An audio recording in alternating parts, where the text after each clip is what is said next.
হাছৰ ৰামদিয়া আৰক্ষীৰ বিৰুদ্ধে ভয়ংকৰ অভিযোগ। অভিযুক্তক ব্লেকমেইলিং কৰি 1,20,000 দিয়াৰ অভিযোগ। ৰামদিয়া আৰক্ষী চকীত 2 বিজেপি নেতাই দালাল ৰাজ চলোৱাৰ অভিযোগ। আৰক্ষী বিষয়াৰ বিৰুদ্ধে আৰক্ষী অধীক্ষকক লিখিত অভিযোগ। এক ভয়ংকৰ অভিযোগ আহিছে হাছৰ ৰামদিয়া আৰক্ষীৰ বিৰুদ্ধে। 4গৰাকী অভিযুক্তক ব্লেকমেইলিং কৰি ৰামদিয়া আৰক্ষীয়ে 1,20,000 টকা লোৱাৰ অভিযোগ অহাৰ পিছতে ব্যাপক প্ৰতিক্ৰিয়াৰ সৃষ্টি হৈছে ৰামদিয়া অঞ্চলত।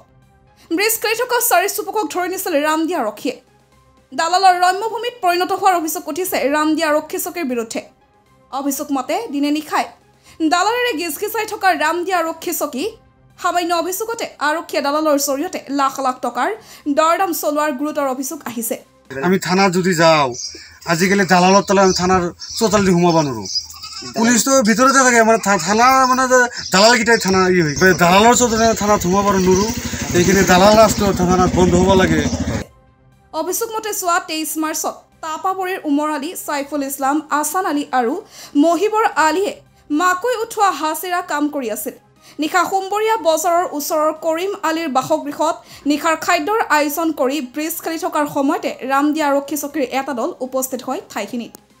ৰামদিয়া আৰক্ষী চকীৰ মেজৰ গমিৰুদ্দিন আহমেদ, গৃহৰক্ষী জোৱান ৰফিক আলী সহিতে 4 লোক উপস্থিত হৈ ব্ৰিজ খেলি থকা 4 লোকক আটক কৰে। তেনে সময়তে তাপাবৰী চৰৰ 4গৰাকী যুৱকক কৰায়ত্ব কৰি আৰক্ষীয়ে থানাখনলৈ লৈ যায়।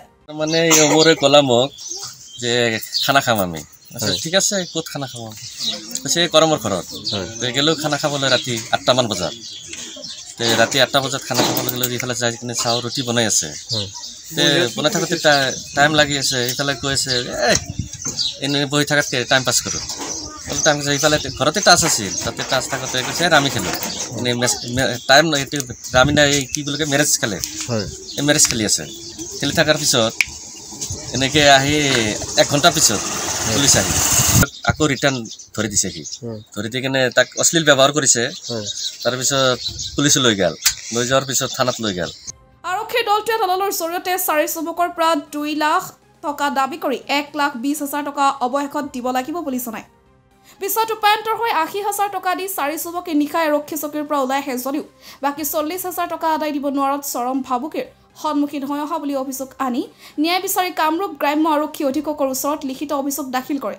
দাবী কৰিছিল 2 লাখ টকা। তাৰপিছত 1,20,000 টকাৰ ফাইনেল কৰা বুলি কৈছিল। কোনে কোনে? ওই কেফাইতুল্লাহ আৰু শাহ আলম বিজেপিৰ।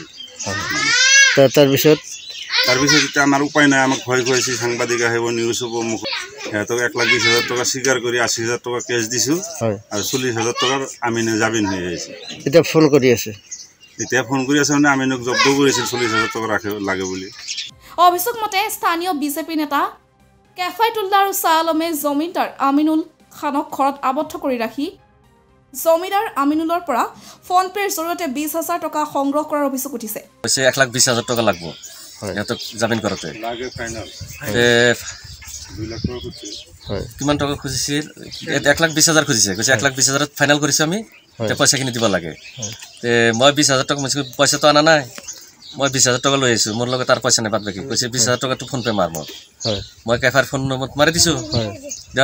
অভিযোগ মতে আৰক্ষীয়ে বৰচলি, টাঙনমাৰী, গাঁওবুঢ়াপাম, তাপাবৰী চৰৰ বহু নিৰীহ লোকক মিছাতে অভিযুক্ত সঁচাই ভয় ভাবুকিৰে ধন ঘটি অহাৰো অভিযোগ আহিছে। ৰামদিয়া আৰক্ষী চকীৰ বিষয়াগৰাকীয়ে দালালৰ জৰিয়তে চলাই অহা দালাল ৰাজ বন্ধ কৰাৰ বাবে আৰক্ষী অধীক্ষকৰ ওচৰত লিখিত অভিযোগ প্ৰদান কৰিছে যদিও আৰক্ষী অধীক্ষকগৰাকীয়ে কি ব্যৱস্থা গ্ৰহণ কৰে তাকে বাট চাই ৰৈ আছে আক্ৰান্ত লোকসকলে। 2 লাখ টকা দাবী দিছে। তাৰপিছত লাষ্টত 1,20,000 টকা কেছ টোটেল 80,000 টকা গৈছে। এতিয়া আৰু পইচা কিমান দাবী কৰি আছে? 40,000 দাবী কৰিছে। অন্যায়ভাৱে এইবিলাক ইমান পইচা লৈছে। আমি তামচা কৰিবলৈ খানা খাবলৈ গৈছিলে, অন্যায়ভাৱে হেৰি কৰিছে। এইবিলাক আমাক ইমান টকা লৈ গৈছে। এতিয়া আমাৰ এইবিলাক শাহ আলমে দালালি কৰি আমাৰ পৰা পইচা লৈছে। এতিয়া পইচাখিনি আমাৰ ৰিটাৰ্ণ লাগে। কোনে কোনে লৈছে পইচা? কেফাই আৰু হেৰি শাহ আলমে লৈছে।